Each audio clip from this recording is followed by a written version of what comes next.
नमस्कार दोस्तों, स्वागत है आपका हिंदी नॉलेज शो में। तो दोस्तों, भारत जो कर रहा है वो कतई भी दोस्ताना नहीं है और भारत चाहे कुछ भी कर ले वो हमसे अर्मेनिया को नहीं बचा पाएगा। ये शब्द है अजरबैजान के राष्ट्रपति के। अगर आप अजरबैजान को नहीं जानते तो बस इतना समझ लीजिए कि इस वक्त दुनिया भर के एक्सपर्ट अजरबैजान को भारत का चौथा सबसे बड़ा दुश्मन बता रहे हैं। पहले पर है चीन, दूसरे पर पाकिस्तान, तीसरे पर तुर्की और चौथे पर अजरबैजान का नाम आ रहा है। और ऐसा क्यों है ये मैं आपको बाद में बताऊंगा। पहले ये समझ लीजिए कि अजरबैजान के राष्ट्रपति इतने ज्यादा घबराए और तिलमिलाए हुए क्यों हैं कि सीधा भारत को टारगेट कर रहे हैं। दरअसल पूरा मामला जुड़ा हुआ है एक मिसाइल डिफेंस सिस्टम से और इसकी शुरुआत हुई थी 2020 में, जब अर्मेनिया अजरबैजान के बीच में अब से 2 साल पहले भीषण युद्ध हुआ था और इस युद्ध में अर्मेनिया की हार हुई थी। सबसे हैरान करने वाली बात तो ये थी कि इस युद्ध के दौरान अर्मेनिया ज्यादा शक्तिशाली था। उसके पास एडवांस लड़ाकू विमान थे, चाहे वो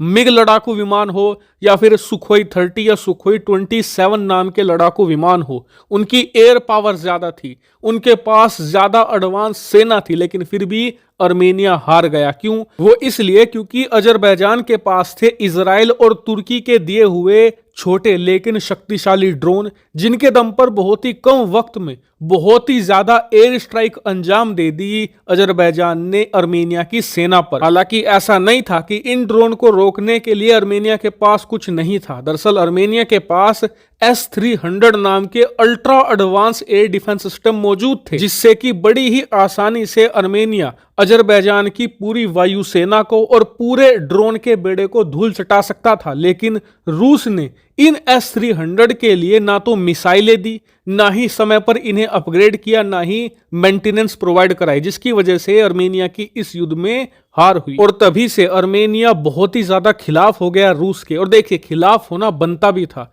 क्योंकि रूस ने एक संधि साइन करी थी अर्मेनिया के साथ कि अगर आप पर कोई हमला करेगा तो वो हमला रूस पर माना जाएगा और रूस आपको बचाने आएगा। लेकिन जब अजरबैजान ने अर्मेनिया पर अटैक किया तो रूस ने कोई भी मदद अर्मेनिया को प्रोवाइड नहीं करी। उल्टा जब अर्मेनिया की जमीन पर अजरबैजान ने कब्जा कर लिया तब जाकर रूस आया और वहां पर संधि करवा दी अजरबैजान और अर्मेनिया के बीच में, जिससे हुआ यह कि अर्मेनिया का एक बहुत बड़ा हिस्सा अजरबैजान के हाथों में चला गया और अजरबैजान की एक शर्मनाक हार हुई। और तभी से अर्मेनिया रूस के हथियारों को लगातार अपनी सेना से हटा रहा है और अब उसका सबसे बड़ा लक्ष्य है कि जल्द से जल्द जो अपने एयर डिफेंस सिस्टम है वहां से भी रूसी डिफेंस सिस्टम को हटाया जाए। और इसके लिए उन्होंने चुना है भारत के MRSAM को। दरअसल ये एक medium range surface to air missile defence system है जो ड्रोन, मिसाइलें, लड़ाकू विमान इन सभी को रोक सकता है और इसकी रेंज भी ठीक ठाक है। क्योंकि अर्मेनिया एक छोटा देश है तो उन्हें मीडियम रेंज का एयर डिफेंस सिस्टम भी चल जाएगा। अर्मेनिया को एक लॉन्ग रेंज डिफेंस सिस्टम की जरूरत नहीं है। दूसरी सबसे महत्वपूर्ण बात यह है कि इस MRSAM की जो इंटरसेप्टर मिसाइलें हैं, जो लड़ाकू विमान या दुश्मन के ड्रोन को मारकर गिराती हैं, ये कीमत में S-300 की मिसाइलों के मुकाबले कई गुना सस्ता पड़ती हैं। ऐसे में अर्मेनिया पर फाइनेंशियल बोझ भी नहीं पड़ेगा। लेकिन जो सबसे महत्वपूर्ण पॉइंट है जिसकी वजह से अर्मेनिया भारत से ही डिफेंस सिस्टम खरीदना चाहता है वो ये कि भारत एक रिलायबल पार्टनर है। वो कैसे? मान लीजिए कल को अर्मेनिया का युद्ध शुरू हो गया अजरबैजान से और अर्मेनिया को MRSAM के लिए मिसाइलों की जरूरत पड़ रही है तो भारत तुरंत भेज देगा। क्यों? क्योंकि भारत को यह डर नहीं होगा कि यार अगर हमने अर्मेनिया को मिसाइल दे दी तो अजरबैजान नाराज हो सकता है, अजरबैजान का दोस्त तुर्की नाराज हो सकता है। भारत को यह पंगा नहीं है, क्योंकि नाराज होता है तो होने दो। ऑलरेडी पाकिस्तान, तुर्की, अजरबैजान तीनों का एक बहुत बड़ा नेक्सस है जो भारत के खिलाफ काम करता है।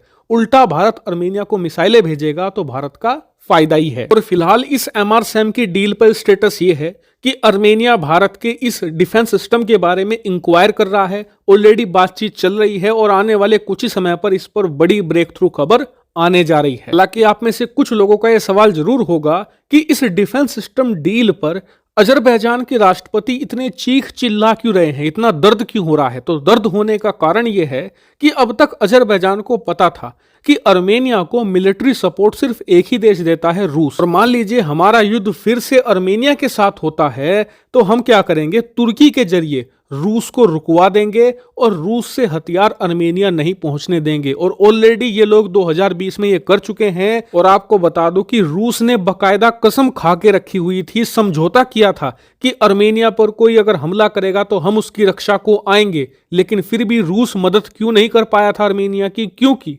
अजरबैजान ने तुर्की के जरिए रुकवाया था रूस को, क्योंकि उस समय तुर्की और रूस की दोस्ती पक्की थी और आज भी है। लेकिन अब दिक्कत यह है कि अर्मेनिया को रूस के अलावा भारत से भी हथियार मिल रहे हैं। और कल को अगर अर्मेनिया अजरबैजान का युद्ध हुआ तो भारत नहीं रुकने वाला। उल्टा अर्मेनिया एक मांगेगा तो भारत 10 हथियार भिजवाएगा इधर से। इसके अलावा भारत डिप्लोमेटिक सपोर्ट भी दे सकता है अर्मेनिया को। और रूस के साथ हमारे अच्छे संबंध हैं, हम रूस पर भी प्रेशर बना सकते हैं कि तुम अर्मेनिया की मदद करो। इससे आप समझ सकते हैं कि क्यों अजरबैजान के राष्ट्रपति इतना चीख चिल्ला रहे हैं और भारत को धमकाने की कोशिश कर रहे हैं। हालांकि इस पूरे मैटर पर आपका क्या ऑनेस्ट ओपिनियन है, कमेंट करके जरूर बताएगा। और हाँ, चैनल को जरूर सब्सक्राइब करना। Thank you very much for watching video.